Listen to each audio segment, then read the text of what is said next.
The death of Joanne Rowling's mother was to have a profound effect on her writing. In many ways, the whole of Harry Potter is one giant attempt to reclaim a childhood.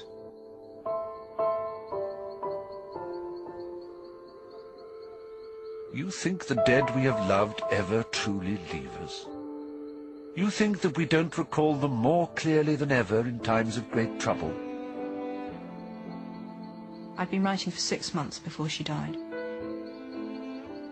The weird thing is, the essential plot didn't change after my mother died, but everything deepened and darkened. Harry was always going to lose his parents, and it was always going to be a quest, really, to avenge them, but to avenge everyone against this creature, this being who believes that he can make himself immortal by killing other people. So that's something I created before she died, but yes, it seeped into every part of the books. I think, in retrospect, now I've finished, I see just how much it informed everything.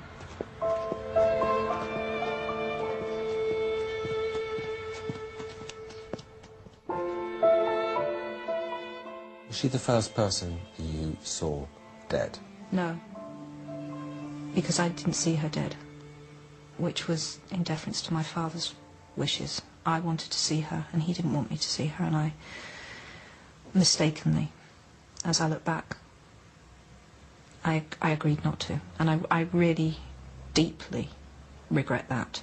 I really, really, really wish I'd seen her. It didn't matter what she looked like, it would have made it easier.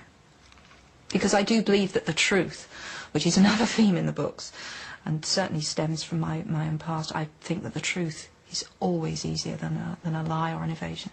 Easier to deal with, and easier to live with.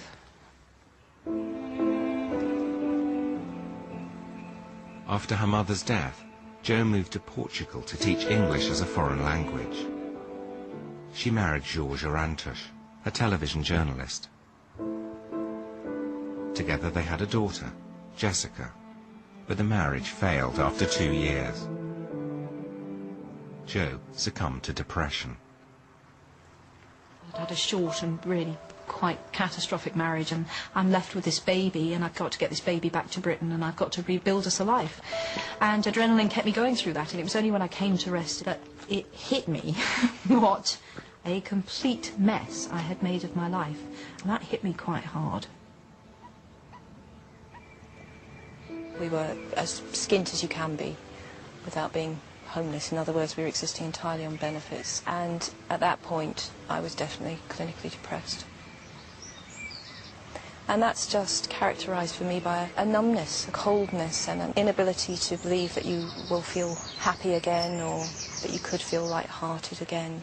It's just all the colour drained out of life, really. And I loved Jessica very, very much, and was terrified something was going to happen to her, because I think I'd gone into that very depressive mindset where everything's gone wrong, so this one good thing in my life will now go wrong as well. So it was almost a surprise to me every morning that she was still alive. I kept expecting her to die, or it was a bad, bad time. Jo's depression inspired her creation of the Dementors in the Harry Potter series. Dementors are among the foulest creatures that walk this earth. They infest the darkest, filthiest places. They glory in decay and despair. They drain peace, hope and happiness out of the air around them. Get too near a Dementor, and every good feeling, every happy memory will be sucked out of you. The Harry Potter books may be located in an alternative fantasy world, but they're filled with the pain and dilemmas of real life. They address serious moral questions about the nature of trust, loyalty, integrity, and the need to make a stand against evil.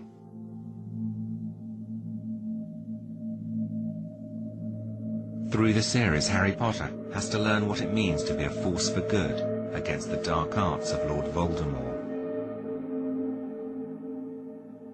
I think we all understand what an act of evil is, and Voldemort qualifies extravagantly for acts of evil. He's killed not out of self-defense, not to protect, not to do, not for any of the reasons that we might all be able to envisage, or most of us could envisage ourselves killing in certain extreme situations if people we loved were threatened or in war. He's killed cold-bloodedly, sometimes for enjoyment, and for his own personal gain. I call that evil. And yes, at the end of the book you have a clash of two utterly, utterly different, again, for want of a better word, souls. One that has been maimed and has become less than human, because to me human includes the capacity to love, and Voldemort has deliberately dehumanized himself.